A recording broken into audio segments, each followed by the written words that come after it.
Today we are going to learn constructor in C++.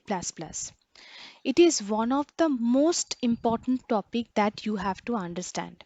So before stating why constructor is important and what is the use of a constructor, first we will discuss what are the properties of a constructor and how to write a constructor inside a specific class. So the first property is constructor name should be same as the class name in which it belongs to. Means, say I have a specific class A. So now, if I wish to create one constructor inside this class, then the name of the constructor will be same as the class name in which it belongs to. So this is the first point you have to remember. Then second point, constructor is sometimes known as special method, or you can say a constructor is also known as special function in C++. So from this we can derive property number 2, that is the syntax of the constructor is same as a function. So it look like a method or a function in C++. So this is how your constructor will look like.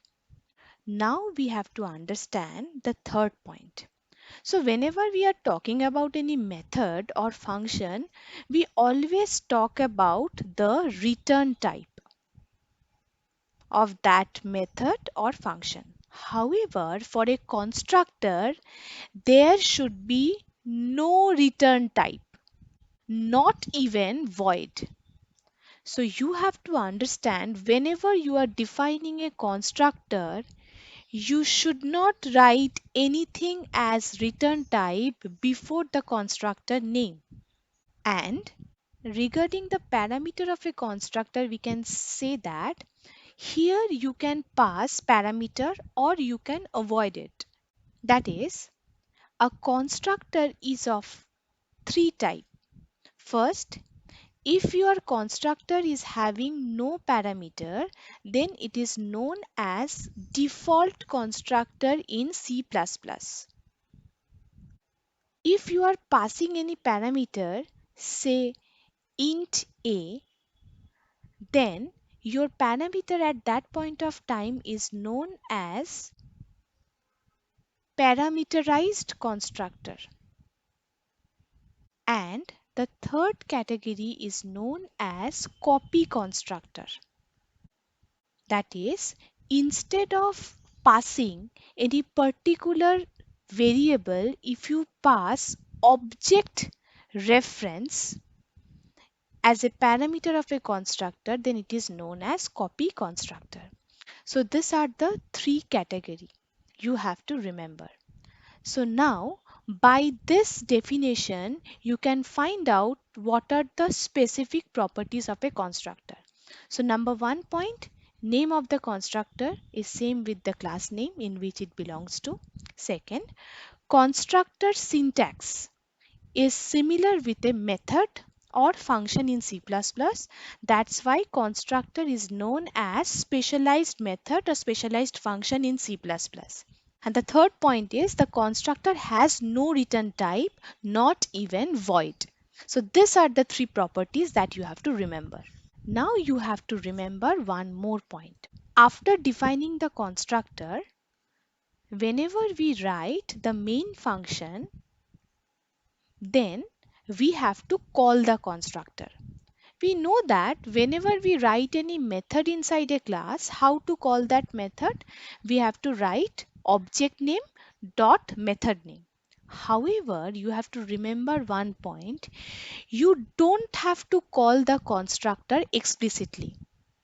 The constructor is called automatically when object is created. So this is the most important point you have to remember. That is, after defining a constructor, whenever you are defining the object of a class inside main, say A, OB, So at this point of time, you can say that your constructor is automatically called. There is no need of writing object dot constructor name. So basically here, the fourth point you have to remember, the constructor is called at the time of object creation. Now, on the basis of this property, we can write a particular code and we can see how to design a particular constructor in C++. So now, point number one is we know that to write a C++ code, our prerequisite is we have to include IOStream header file.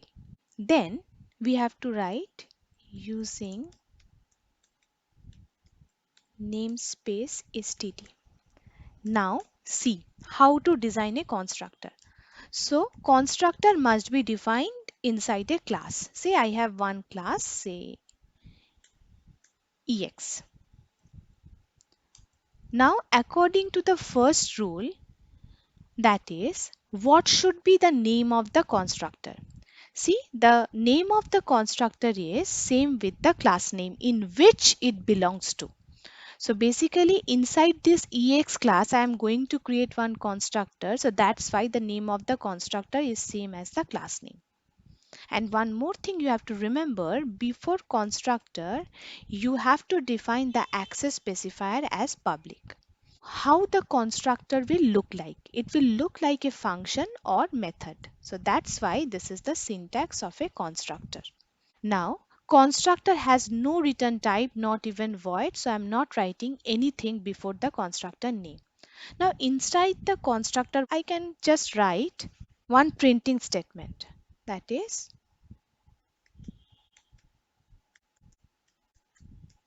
so what I'm writing here, we know that whenever we are not passing anything as a parameter inside a constructor, then this kind of constructor is known as default constructor. So our default constructor is ready. So this is the end of a class and we know that the class ends with a semicolon. Now, whenever we are writing the main function, we don't have to call the constructor by writing object.constructor name just like a method. We will create an object.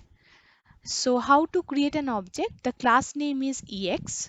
So here I will create one object OB of the EX class. So here you have to remember, whenever you are creating one object, the constructor is called automatically. So here your constructor is called. Now I will try to execute this code. So we have to save this code. Constructor dot extension should be CPP. Now if I try to execute this code, see the output is the default constructor. What is the meaning of this output? Whatever I have printed inside the constructor, it is coming as an output in the console. So this is the classical example of default constructor. But inside an constructor, we can also pass parameters. Means apart from default constructor, we can create constructor with parameters. Now we have to understand the rules of defining the parameterized constructor. So now I will tell you the category number 2, parameterized constructor. So again, for parameterized constructor, I will use the same concept. That is, whenever we have a specific class, the constructor name will be same as the class name. And the access specifier of the constructor is public. Now, to create one parameterized constructor, there is two rules you have to understand. So here, why we are defining parameterized constructor? This is the important point you have to note. See, inside the parameterized constructor, we will construct the data members of the class. So what is the meaning of this line? Now pay attention to this. So The point you have to remember, whenever you are going to define any parameterized constructor, you know that you have to pass one parameter. So this is the parameter of a constructor. But why you are passing this parameter? Because you want to construct the data members of this class. So to create a parameterized constructor, there should be a data member inside the class. And in the previous class, I have explained data member means the variable of the class. So whenever you are defining any parameterized constructor, your intention is constructing the values of the data members inside the constructor. So there should be one data member inside the class. If you have here one parameter, then there should be one data member. If you have more than one data member, then there should be more than one parameter. I'm giving you that example. So here inside the constructor, we will write, in the left hand side, we will write the data member, and in the right hand side, we are writing the parameter of the constructor. Means whatever value we will pass inside this parameter, it will automatically come to the data member of this class. So this is how we can initialize or pass value of the data member of a specific class through constructor parameter. Now, if I want to print the value, you have to remember that we are assigning value finally to the data member. So we have to print the data member which exists in the LHS. So now by using parameterized constructor, I can tell you what is the reason why we are using constructor. Basically, whenever I write the main function, the rule was we have to create object of this class in which your constructor belongs to. So at this point of time, your constructor is automatically called. Now, whenever your constructor is parameterized, at this point of time, you can pass value from here. That is, here you have only one parameter inside the constructor. So here you have to pass one value. Means whatever value you are passing, this value is coming to this parameter, and from this parameter this value is coming here, and from here the data member is initialized and you are getting the value of the data member. So what is the reason why we are using constructor? Because constructor is used to initialize the object of a specific class. So here the object is initialized by a specific value. So what is the definition and what is the use of a constructor? To initialize an object of a specific class. Now take one recap. So I was discussing about parameterized constructor. So to create one parameterized constructor, the name should be same as class name. And why I am using this constructor? So that we can construct the data members. Say we have two data members, int A and int B. Data members are also known as class variables because they exist inside the class directly. So before that, I just mentioned the public access specifier. Now, since we have two data members, so we have to construct these two data members.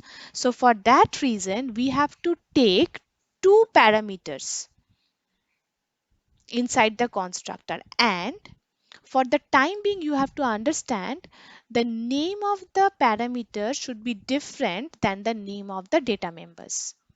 You cannot take A and B as parameter, otherwise it will give you compile time error.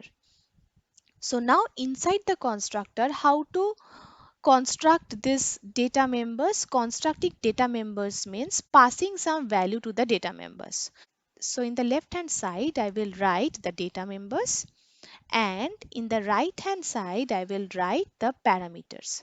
So A1 is used to pass value inside this data member A, and B1 is used to pass value in the data member B. And now I can use cout function. so that I can print the value of A and B. Now, inside main function, I will create object of this class A. Now, since this object creation means the constructor is automatically called at this point of time, and now here we have to remember our constructor is not a default constructor. It is a parameterized constructor. And how many parameters we have? Two parameters. So here we have to pass two parameters of type integer. Say 2, comma 5. So what will happen? This 2 will come here, this 5 will come here. So from A1 it is coming here and the value 2 is copied under this A data member. And whichever value 5 is coming in the parameter B1, it is coming here and it is initialized to B. So whenever we are printing the value of A and B, it is basically printing 2 and 5. Now let's check the code. So this is the code I was talking about, the default constructor. Now I will modify this code into the parameterized constructor. So the default constructor means no parameter is there. Now I want to pass parameters. So how many parameters should I pass? It depends on how many variables are there. So basically say we have two variables or two data members inside the class. So now how data members can be constructed? So in the left hand side, I will write the data members. That is, the first data member name is A, which is initialized by the parameter A1. And the second data member is B. So here the B is initialized by B1. And here I can print the value of A. Since I am printing the value of A, so I will write A because I want to print the content of A. So no double quotes is required. And here I will print the value of B. Now it is done. The constructor is created. So now here the object of EX class is created. But here we have to understand for default constructor we have to just write class name and then object name. But since we have parameterized constructor, now we have to pass here the parameter values. So the first parameter is A1. For A1 I am passing say 2, and for the second parameter B1 I am passing value as 5. So this two parameter will be directly copied here inside A1. From here it is coming here and it is copied to A. Similarly, this 5 will be copied from B1 here to here and then it is assigned to B. So this is how we can create a parameterized constructor. Now if we compile the code and say this is the output. So 2 is the output of data value A and 5 is the output of data member value B. So these are the values of the member variables inside the class. So this is how your parameterized constructor is created. Simple code. Now you can ask me one question, that is, what is the difference between default constructor and parameterized constructor? And what is the use of it? So defining this kind of thing theoretically is difficult, but I can give you one real life example so that you could understand the need of constructor. Say you are going to a shop and you want to buy one marker pen. So what are the options available to you? The first one, you go to the shop and say that give me one marker. It means you did not set which brand name and which color. You haven't mentioned this to the shop owner. When we said just I want a marker, so whatever the frequently sold marker is there in the shop, it will be given to you. And this is what a default constructor will do. Whenever you are talking about give me a marker without specifying its brand and color, then shop owner will assign you to the latest sold marker or whatever marker is available at that point of time to the shop owner, it will be assigned to you. So this is the task of a default constructor. Means whenever we are writing any default constructor, we are not assigning any parameters to the constructor, and we are not doing anything inside the constructor. We are just printing something inside the constructor. So that's how you can relate this situation to this example. Now, the second method, you go to the shop and say, I want a marker, a red in color, and the brand name is XYZ. So you are mentioning this and he will give you that marker. So in this case, you are given some parameter, and this is what a parameterized constructor will do. Means whenever you are defining a parameterized constructor inside a class, you are mentioning the parameter. Means what you need, it is clearly specified. So at this point of time, the specific value is assigned to you. So this is what you can say, that this is the difference between default constructor and parameterized constructor.